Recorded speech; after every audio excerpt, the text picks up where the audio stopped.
Oi, gente, boa noite. Para quem não me conhece, eu sou Anne. Já congrego nessa igreja há uns 5 anos, né? A pandemia deu um tempo aí para a gente. Sou casada há 18 anos com o Márcio e tenho 3 filhas, Sofia, Heloísa e Letícia.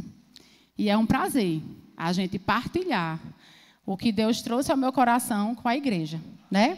Então, como boa professora que sou, no meu secular, hoje eu vou dividir uma história com vocês e juntos nós vamos aprender. Então, vamos ter uma noite onde a gente vai discutir sobre um texto que para mim é muito importante e sempre leio quando posso, porque é a história de uma mulher que para mim fez toda a diferença. E a gente vai entender por que ela fez tanta diferença naquela história, né, daquela cidade, lá em Jade. E hoje nós vamos escutar um pouquinho sobre Dorcas, né? Então, eu queria que vocês abrissem a Bíblia de vocês em Atos 9, 36. E a gente vai ter um combinado. Quem está no celular vai ficar acompanhando no celular, certo? Vai estar aqui. Quem está na Bíblia pode abrir a Bíblia, vai ter tempo. Atos 9, 36. Então, são alguns versículos, 7 versículos apenas, que conta a história dessa mulher extraordinária. E a gente vai transitar por esse texto, versículo a versículo, detalhe por detalhe, porque eu gosto dos detalhes, mulher gosta do detalhe, né? Então, a gente vai nos detalhes, certo? Então, fica atento, não se dispersa, fica com a curiosidade, anota, porque 7 versículos, mas tem uma história extraordinária, que tem a ver com a minha e com a sua vida hoje. Então, vamos lá. Vou pegar a minha versão, vamos fazer uma leitura rápida desse texto, e depois a gente vai discutir.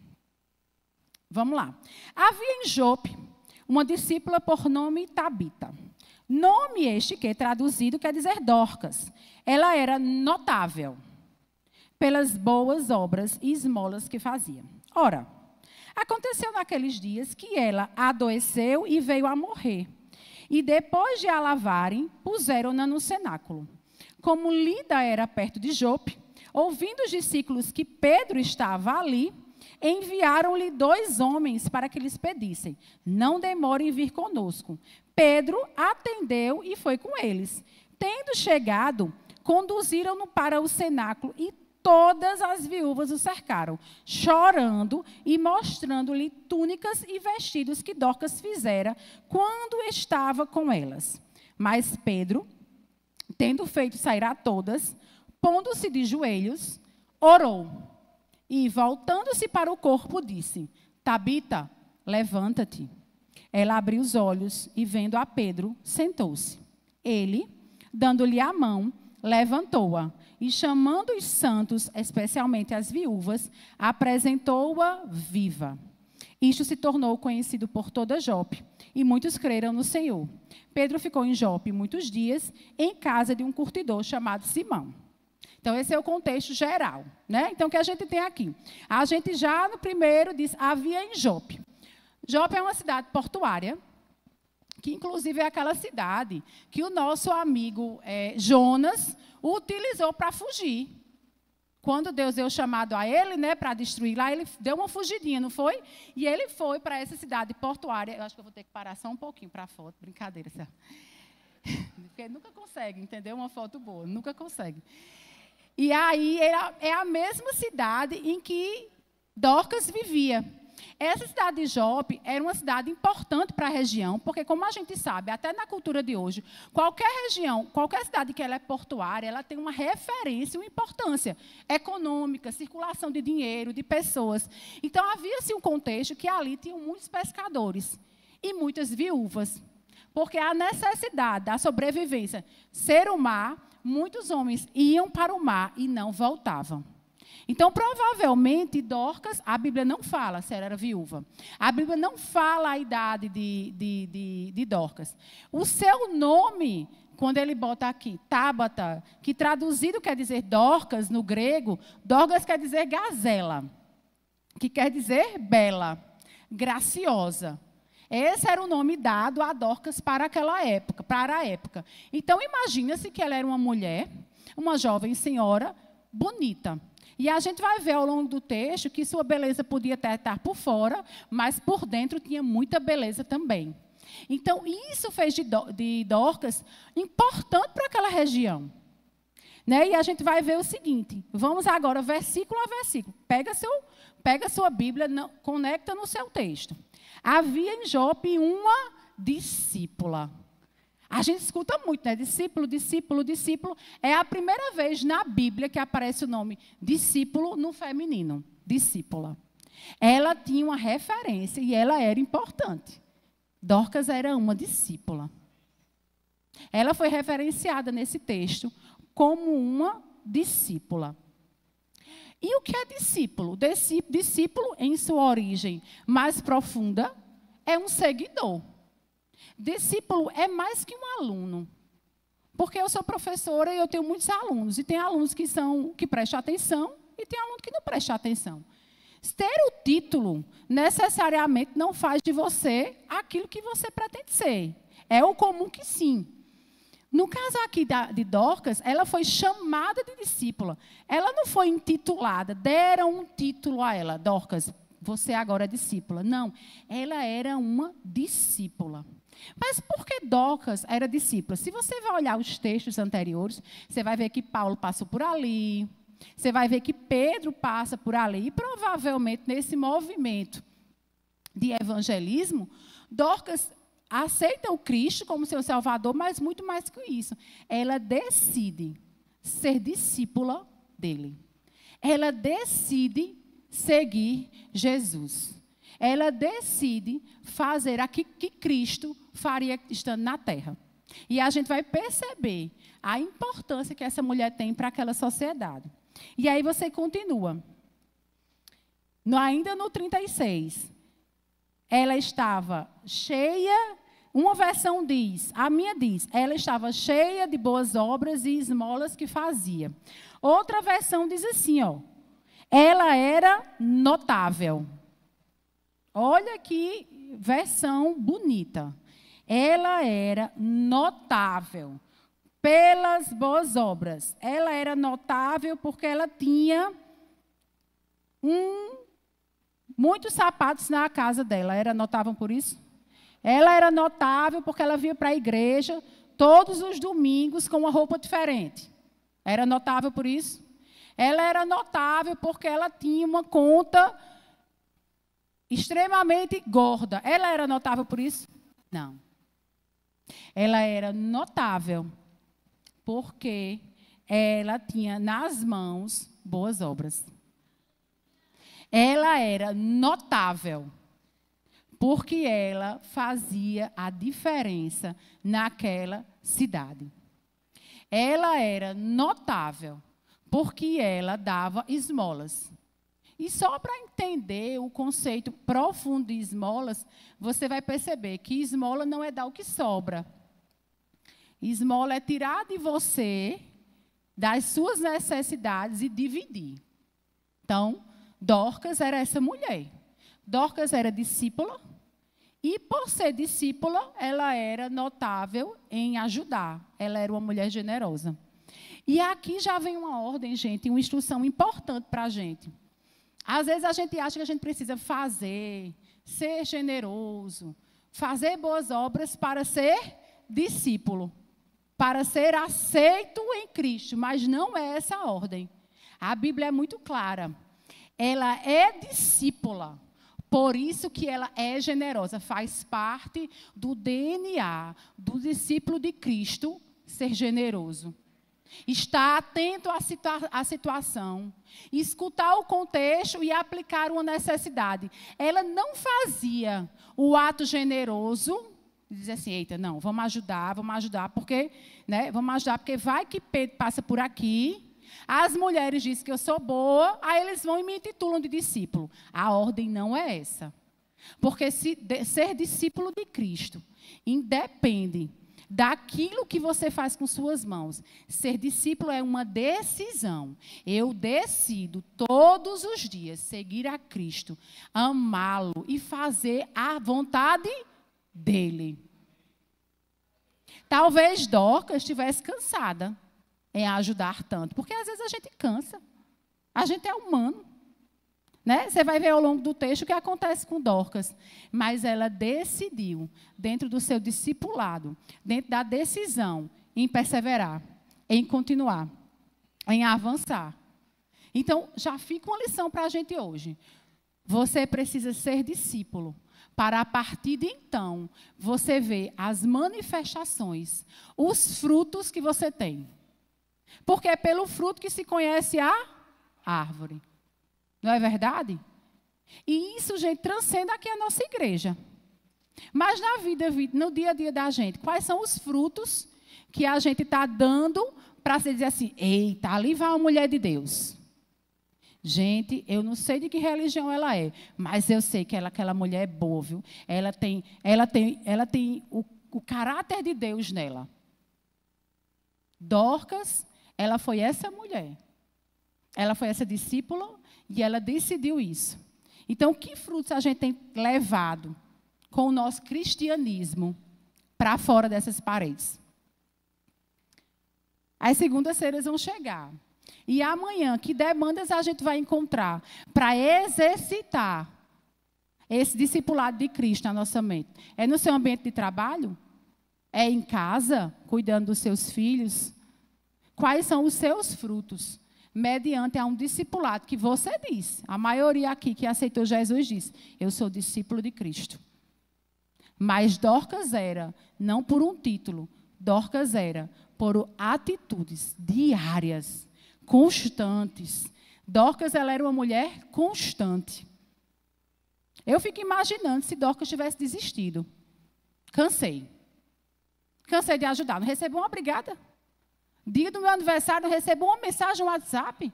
Não, vou cuidar de mim. Ela não estaria aqui, não. Nem a gente estaria falando dela na Bíblia. Estava mais aqui, não. Por quê? Porque a constância fez com que Dorcas chegasse onde ela chegou.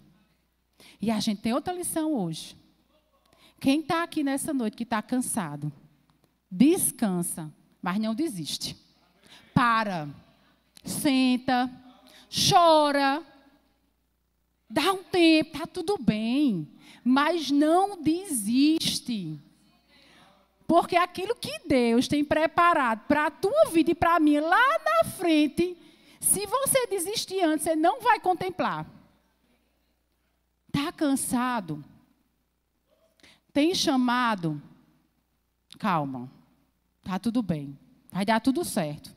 Senta, chora, né? Chora ali no cantinho, tá tudo bem. Se quiser conversar com a liderança, conversa. Se não quiser conversar, não conversa, tá tudo bem também. Mas sabe, a convicção de ser discípulo de Cristo é maior do que o meu e o seu cansaço. Ah, Anne, mas você não sabe o que eu estou passando. Eu estou te falando de uma realidade que eu já pensei em desistir. Mas aí, às vezes, eu vinha no culto da terça-feira e escutava. Está cansado? Chora, mas não desiste. Foram essas palavras que me fizeram estar aqui hoje. Porque talvez eu não tivesse. E quantos dos nossos irmãos e amigos cansaram e, ao invés de descansar, desistiram? E eu fico imaginando se Cristo, carregando aquela cruz, tivesse dito assim, Pai, desculpa, está pesado demais. Nem são meus os pecados. Nem são minhas as doenças. E eu estou aqui levando essa cruz, não, eu vou desistir. O que seria de nós? O que seria de nós aqui? Então, quando você pensar, meu irmão, minha irmã, em desistir, vem para Dorcas, vem para a palavra, se fortalece e vai vir. O Espírito Santo vai te falar. E eu tenho certeza de uma coisa. Ele pode até mandar você descansar e chorar, mas mandar desistir, ele não manda, não. Ele não manda, não. Se a voz que você está escutando está dizendo, desiste, isso não é para tu, não, fique ligado. Porque a palavra de Deus manda você perseverar. E é na perseverança que a gente vai chegar. Porque Cristo chegou. E nós somos ajudadores dele nesse processo e vamos até o fim. Amém? Eu só estou no primeiro versículo, viu? Tenham calma. Vamos lá. Aí, olha que coisa aconteceu. Dorcas extraordinária. Acabei de falar agora, né? Ó, o que aconteceu com Dorcas no versículo seguinte? Morreu. Dorcas morre. Não conta a morte de Dorcas, mas você vê assim, ó. E aconteceu naqueles dias, veja que não fala, enfermando ela. Né? Eu não vou nem falar a aplicação linguística para cá, nada disso de verbo. Morreu. E tendo-a lavada, a depositada no quarto alto. E aí a gente pensa, meu Deus, discípula de Cristo, uma mulher notável. Lucas, possível escritor de Atos, né, um escritor ocular, coloca Dorcas como notável. E ela morre. Você faz, meu Deus, uma mulher extraordinária. Morre. E aí a gente já tem uma lição para mim aqui, né? Quem disse que tempos difíceis não viriam? Onde está escrito que discípulo não passaria por aflição? Não está na minha Bíblia. Está na de alguém aqui? Não está. Dorcas fazia tudo isso. Ela era uma discípula, mas Dorcas morreu. Dorcas adoeceu. E aí a gente fica, é possível sim. A Bíblia diz, na vida tereis aflições. É possível que o dia mau venha sim. Mas o que Dorcas fez aqui faz toda a diferença no processo contínuo do texto de Dorcas. E é nessa hora, queridos, da aflição, que as pessoas estão querendo ver a sua reação. Porque o versículo anterior era discípulo e era notável. Adoeceu. Como é que eu reajo em meio à dificuldade? Quando está tudo bem, é glória a Deus e aleluia. Adoeci, ai Jesus, já não é. Oxe, que relação é essa? Né? Então a gente precisa refletir na noite de hoje. A dificuldade que você está passando. Você vai ter que entender que ela não é o seu resultado final. Ela não é a sua parada final. Dorcas morreu, mas vocês leram no final do texto que ela ressuscitou. Você está numa situação difícil. Se acalma. Você não é discípula? Você não é notável? Vai vir provisão. Vai vir provisão. Porque a palavra me garante isso. Não é porque Dorcas dava esmola, não. É porque Dorcas era discípula e ela era notável em tudo que fazia. Veio provisão para Dorcas. Qual é a sua provisão para hoje à noite? Tem feito a sua parte para ter sua provisão? Tem feito? Tem construído uma história sólida, eu e você, para na hora que a dificuldade chegar e o vento balançar, você até ir para lá e para cá, mas não cair. É aquela história do balança, mas não cai. Não é? Para que isso aconteça, algo antes, tem que ter um prelúdio aí. Tem que ter a base forte, a terra sólida. A dificuldade chega. Você chora, você se aperreia, mas você não cai. Você não desiste. Porque para crente, amados, desistir não é uma opção. Porque quando eu penso que Jesus não desistiu por mim, eu não tenho o direito de colocar a minha vontade acima de uma decisão maior. Isso me constrange. E isso deve constranger você também. Então, Dorcas morre. E aí, quando Dorcas morre, ela é colocada, ela é lavada em um ritual judaico, né? Conta-se, inclusive, em alguns documentos que eu li, que a lavagem era para purificar o corpo. E, em alguns casos, era na tentativa de que algo ainda acontecesse. De que algum movimento ali, de que dar tempo para que a hora chegasse. Né? Então, eu encontrei essas duas leituras possíveis. E aí, o que aconteceu? Lida era perto de Jope. Eram perto em torno de 20 quilômetros, viu? Sem carro elétrico, sem carro, sem moto, sem ônibus. Então, é em torno ali de 18 a 20 quilômetros a distância de Jope para Lida. E ouviu-se os discípulos que Pedro estava em Lida. E aí, eles fizeram o quê, os homens? Eu imagino a cena, né? Vamos imaginar a casa, um sobradozinho em pé, coloca Dorcas lá em cima, vão lavar. Eu já imagino o chororô das viúvas, se a gente fosse para dramatizar aqui, ia dar ótimo Denise, para montar uma peça aqui, imagina a gritaria, o lareado que estava, essas viúvas chorando. E aí as mulheres têm uma atitude, né? Eita, ó, Pedro está tão pertinho, 18 quilômetros. Vamos lá chamar Pedro? E a gente fica aqui, ó, ajeitando o corpo, lavando, chorando. Vão ver, vão chamar. Gente, vocês pensam, a gente consegue entender a preciosidade dessa mulher? A ponto de pessoas fazerem tudo isso por ela enquanto ela já estava morta. Morreu. Acabou. E aí eles vão, né? Ó, rogando-lhes, e ainda pede mais, rogando-lhes que não se demorassem ter com eles. Então as mulheres se reuniram e disseram assim: vocês vão lá em Lida, chamam, vão atrás de Pedro, pedem até pelo amor de Deus para Pedro vir. Eu fico imaginando o tempo de ir a pé, né, de voltar, 18 quilômetros, já mais ou menos ali em Lagoa de Roça.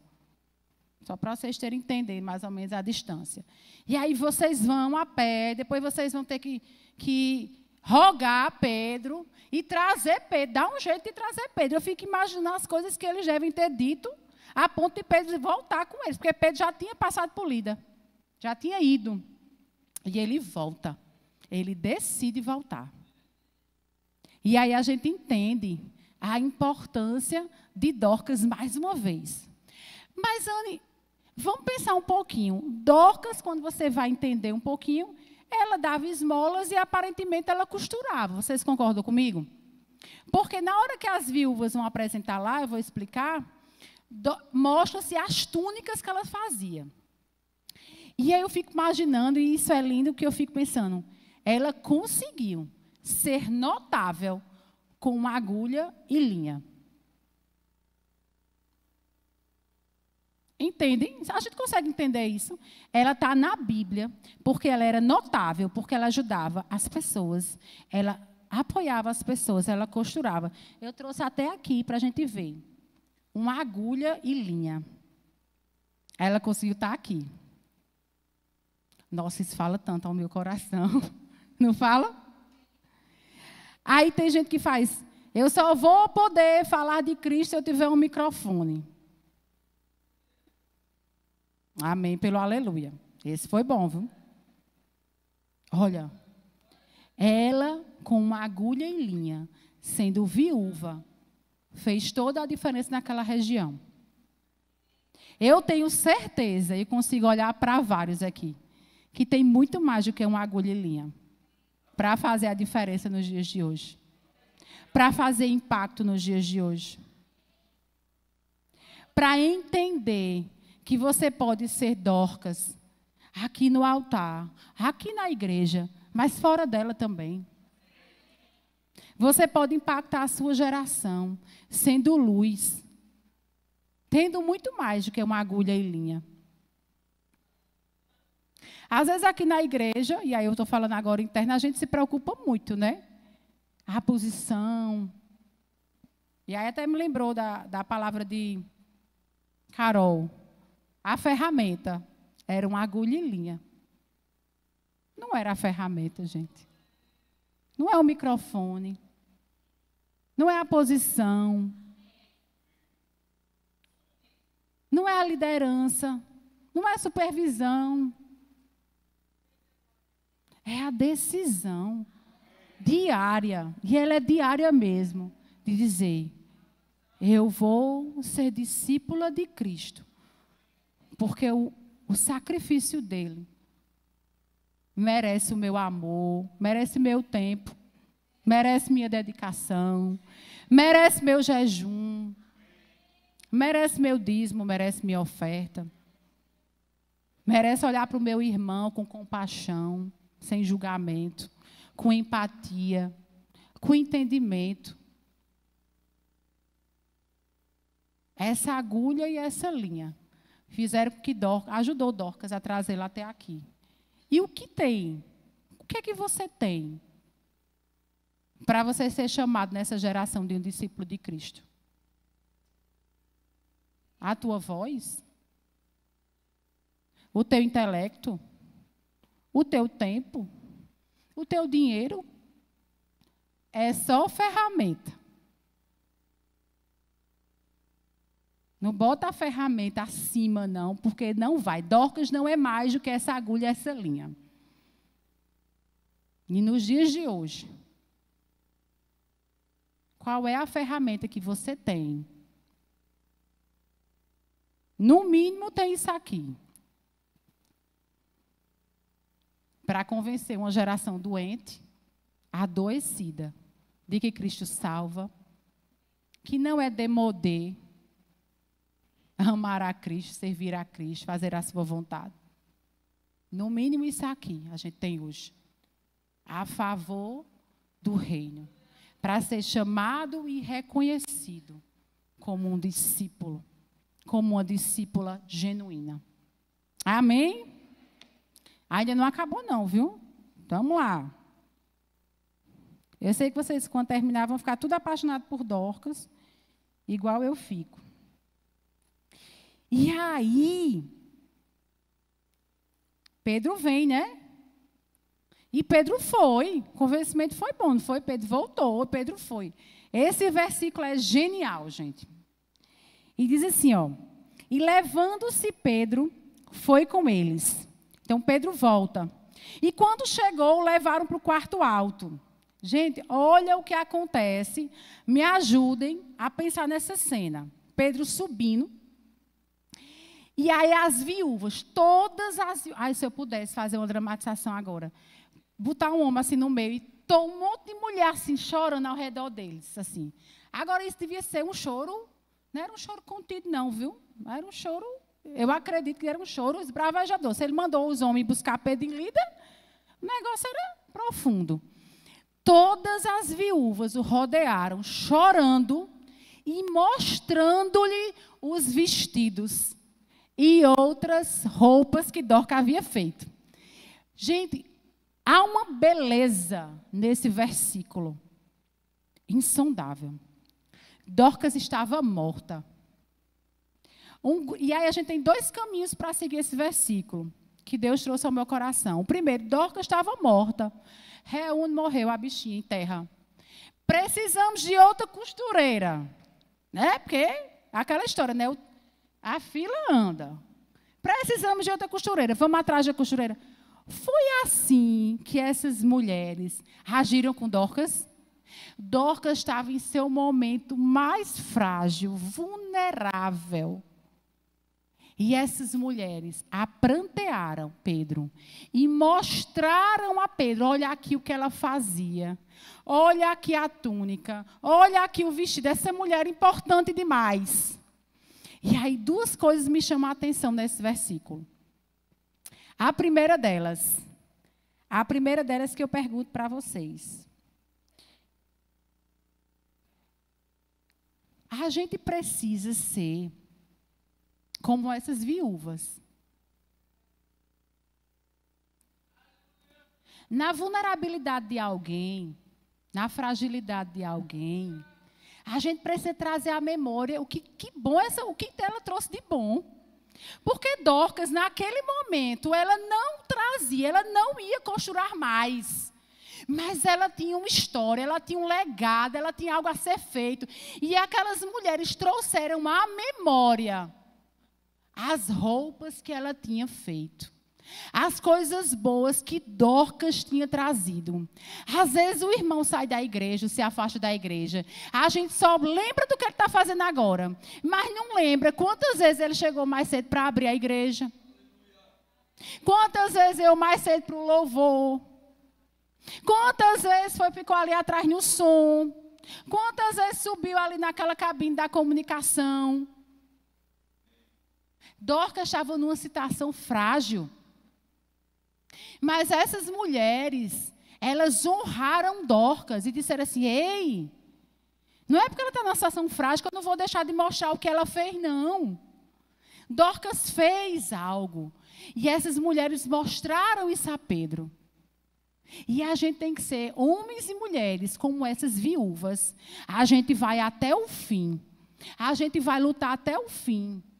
Se tem um irmão da nossa igreja que errou, que pecou, a gente só vai trazer à memória a falha dele e o que ele fez de bom. Ficou tudo no passado, não serve mais para nada? Ei, que injustiça. Espera aí. Se essas mulheres decidissem dizer, morreu, acabou, chamou outra costureira, tchau, Dorcas, ela não estaria sendo mencionada aqui, não. Essas mulheres são mulheres de caráter. São mulheres que entendem a importância que ela tinha para aquela época. Para o consolo que ela trouxe. Eu imagino que naquela costura, naquela entrega de uma roupa, tinha uma palavra, tinha um pedaço de pão, dividir um pão no meio e dividir, vamos, toma nós duas, tinha um copo com água, tinha um abraço, tinha uma perseverança, não tinha só pano, não. Tinha amor, tinha dedicação. Mas não foi porque ela estava numa situação difícil que elas o abandonaram. E às vezes a gente abandona. Quando os nossos... É amigo, é amigo, é amigo, é amigo, é amigo. Fulano errou. Opa, sei nem quem é. Como é o nome dele mesmo? Esqueci. Espera aí, gente. Isso é a igreja de Cristo. Cristo não abandona ninguém, não. Você até sai do caminho, mas ele está ali prontinho para te receber. E às vezes... pessoas não têm voltado a esse amor, constrangidas, não é por Cristo, não, é pela igreja, com vergonha da igreja. E a gente precisa melhorar isso. A gente enquanto igreja, a gente enquanto corpo, para não ser pedra de tropeço na vida de ninguém. Para testemunhar o verdadeiro amor de Cristo. Porque o verdadeiro amor de Cristo só vai testemunhar quando as divergências acontecerem. Quando tiver concordância, meu filho, é só amor, é só glória a Deus e aleluia. Aí as divergências começam, aí a gente começa a testar o amor de Cristo. Aí você faz, ei, irmão, vem cá. Mas, rapaz, eu estou com vergonha porque eu fiz isso. Tu fizesse isso agora, mas eu me lembro que tu já me deu uma carona. Eu me lembro que você já foi me buscar em casa. Eu me lembro que a gente já chegou mais cedo para lavar a salinha da igreja lá, para fazer a faxininha. Traz à memória as coisas que ele próprio fez. Ajuda o teu irmão a mostrar o potencial que ele mesmo tem. E por um detalhe, por um deslize, por um pecado, ele saiu da rota. Mas quem disse que ele não pode voltar? Um dia pode ser eu, um dia pode ser você. Como é que você quer ser recebido na sua igreja? O tipo de recepção que você dá é o tipo de recepção que um dia você vai receber. Amém? Então, a minha oração é que essa igreja aprenda. Aprenda com essas viúvas. Quando você vê alguma coisa na família da gente, ou em algum lugar de trabalho, falou mal, traz a memória. Mostra as vestes que já foram feitas. Mostra as vestes que já foram cobertas. Você vai perceber que o cenário ele vai mudar todo. Então, esse versículo é muito lindo. E tem o outro lado do versículo, que é o nosso. Dorcas tinha amigas de verdade. E a gente está, apesar de uma geração pós-moderna, de se conectar a todo mundo, a gente conta nos dedos quem de fato pode contar. Alguns estudos de psicologia mostram que nossa rede social, para ser saudável, você precisa ter um número de 5 a 6 pessoas. Então, eu fico pensando. E o teste é esse, vou dizer o teste para vocês. Você está dirigindo, seu pneu fura na estrada. Você tem 5 pessoas para você ligar para lhe socorrer? Não vale postar no Instagram. Dizer que quebrou, né? 5. 5. Isso é para eu refletir e você refletir. Quem você ligaria com a certeza de que você seria socorrida? Ana, eu não tenho 5 pessoas. É muito comum esse número estar diminuindo nos dias de hoje. Muito. Mas é muito preocupante também. Porque nós precisamos, enquanto ser social, porque o homem ele é um ser sociável. E ele é um ser social. Ele tem necessidade. Ele não foi feito para o individual. Ele foi construído, pensado para ser um ser sociável. E aí a gente pensa, eu tenho para quem ligar?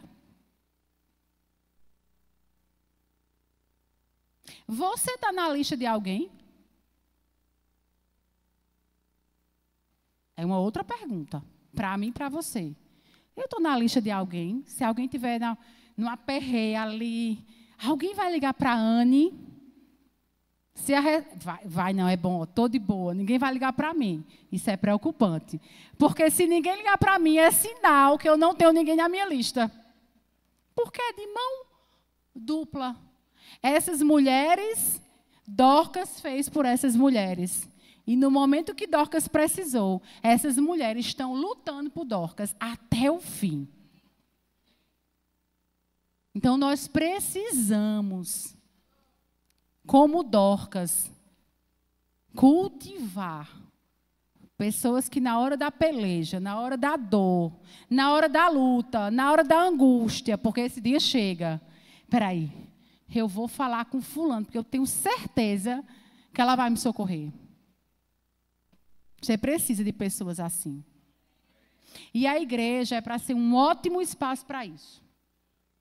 A igreja é esse ambiente de socorro, de apoio. Ela é forte o suficiente para enfrentar qualquer polêmica que o mundo coloque, como uma igreja corrompida, como uma igreja que não tem mais fruto, como uma igreja falida. Mas as pessoas que, de fato, entendem esse momento de ajuntamento como um momento de fortalecimento, a igreja faz com que você consiga desenvolver esses laços. Às vezes mais do que a família. Não é à toa que a Bíblia diz que há amigos mais chegados do que irmãos. Por quê? Porque a conexão aqui é de sangue. E um sangue precioso. Então você consegue amar sem ter um vínculo necessariamente. Porque às vezes você ama um tio, uma tia, porque tem que amar, né? Eu já me perguntei sobre isso, eu amo meus tios, eu amo minhas tias. Eu já me perguntei sobre isso. Por que eu tenho que amar? Porque tem que amar, a gente é ensinado, é seu tio, é sua tia. Tem que amar, tem mesmo. Mas é uma conexão muito mais de sangue. Mas quando você consegue esses amigos mais chegados do que irmão, é uma conexão que transcende isso. Ela lhe cobre, ela lhe abraça, ela lhe envolve. E você consegue viver seus dias da melhor forma possível, sabendo que você vai estar conectado com pessoas que pensam como você, que têm o mesmo objetivo que você e querem a mesma coisa que você. O objetivo de todo mundo que está aqui sentado é: eu quero amar a Deus. Eu quero servir a Deus. E eu quero ir morar com Deus.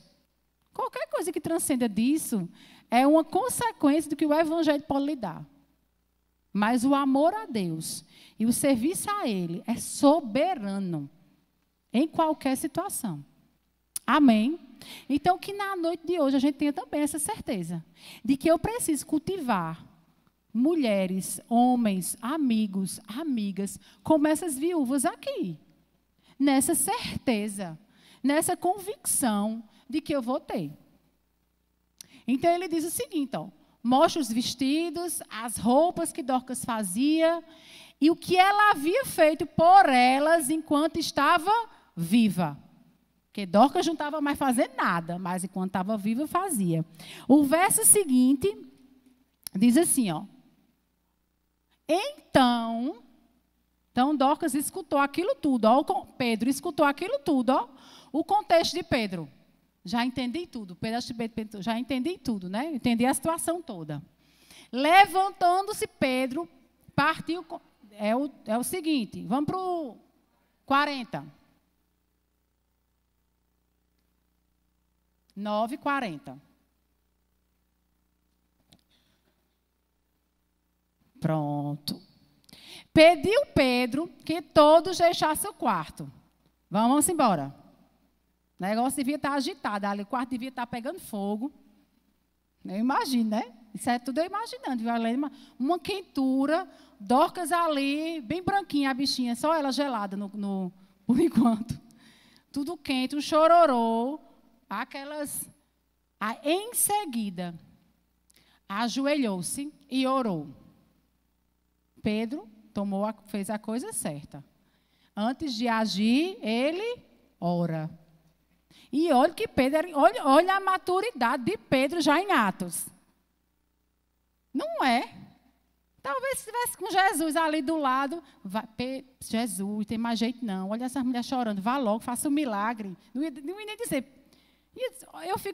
Achei Pedro maduro aqui, gente. Ó, em seguida, ajoelhou-se e orou. Impetuoso, porque Pedro impetuoso, né? Acelerado. Dirigiu-se à mulher morta e ordenou-lhe: Tabita, levanta-te. Parece um déjà vu, ou vocês já leram isso em algum lugar? Leram onde? Marcos 5. Aliás, fala em João e fala em Lucas, mas em Marcos 5, ele vai mostrar o quê? A ressurreição da filha de Jairo. E Pedro estava, viu? Porque Jesus, eu fui voltar para reler. Gente, é impressionante como essa cena remonta o milagre da filha de Jairo. Era a multidão, Jairo chorando, dizendo que a filha estava morta. Jesus manda também a multidão sair. Pedro fica, viu? Na hora do milagre, e Jesus diz: Tabita, levanta-te. Que coisa linda. Pedro passou pelo processo da aprendizagem. Porque Pedro escutou Jesus, estava atento ao que ele estava fazendo e guardou no seu coração a instrução. E no dia que ele precisou, olha aqui, ele usou. Para que esse treinamento? De novo, o pastor está fazendo reunião. Treinamento de evangelismo. Para que eu quero aprender a treinar evangelismo? Eu não vou, não. De novo, mais um curso. Outro curso. As mulheres vão ter outro curso aqui na igreja, viu? Se prepare, pode ir chegando. Outro curso. Vão estudar de novo. E ficam pedindo para o curso, pedindo para a reunião, pedindo para um treinamento. Chama alguém, pastor chama. Meu irmão, vamos ali fazer um aconselhamento. Pastor, não tenho tempo, não. Desperdiçando o quê? Oportunidade. Porque no dia que você precisar ressuscitar alguém, se você não tiver retido em seu coração, estudado, aprendido, não vai fazer efeito. Então, a gente está num ambiente de ensino, de aprendizagem, coloca a igreja para se movimentar, para aprender sem oba-oba, para estudar. Não reclame, não. Se sujeite. Faça como Pedro fez com Jesus. Jesus não quer que a multidão saia? Vai, multidão. Só ficaram 3 com Pedro. E eu imagino Pedro ali atento, viu? Atento, olha. Jesus orou. Jesus olhou para a menina. Jesus deu a ordem. Tabita, levante-te. Oxe, já sei fazer, ó. Tudo certo. Veio um dia que ele foi chamado para curar. Pedro, foi chamado para salvar. Ele foi chamado para ressuscitar. O que ele fez? Ele fez o que o mestre já tinha feito. Sem receita de bolo.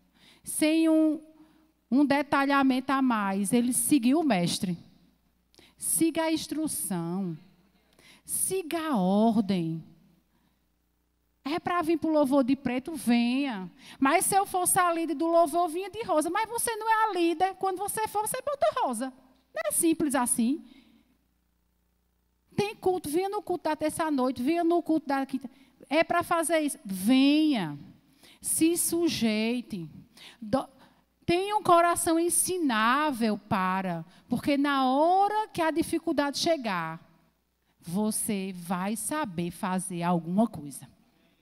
Você vai saber se posicionar da maneira certa. Haverá um armazém guardado no seu coração de dizer: eita, eu sei a palavra que eu vou liberar nessa hora para acontecer. Não desista. Pedro, aqui muito mais maduro, chega aqui e executa. Se ajoelha, ora, se volta para o corpo e diz: Tabita, levanta-te. O que aconteceu com ela? Diga. Ela abriu os olhos. Ela abriu os olhos. Funcionou. O poder manifestado através da vida de Pedro, através das orações daquelas viúvas, através das boas obras de Dorcas.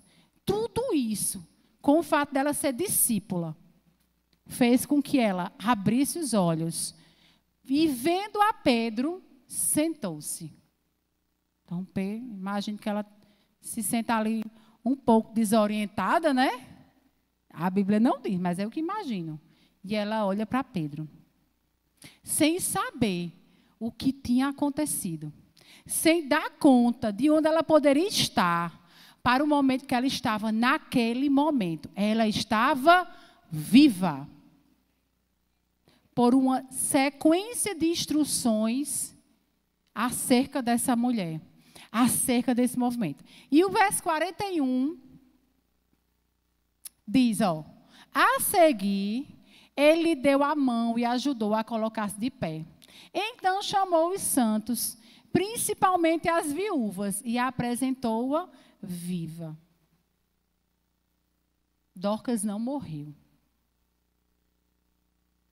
Dorcas não se foi. Por uma série de fatores. Dorcas viveu. E às vezes, a gente chega a esse altar, a essa igreja, com algumas coisas para ressuscitar. As mulheres pediram que Dorcas ressuscitasse, que fosse ressuscitada. E às vezes, o louvor já pode subir. E às vezes a gente vem para esse altar, para essa igreja, com algumas coisas mortas. Não é? Às vezes vem cansado de um dia de trabalho. E tem tanta coisa querendo morrer na vida da gente. Mas eu queria que essa igreja fosse como essas viúvas. Eu queria que essa igreja bradasse, como essas viúvas bradaram. Chorassem, como essas viúvas choraram.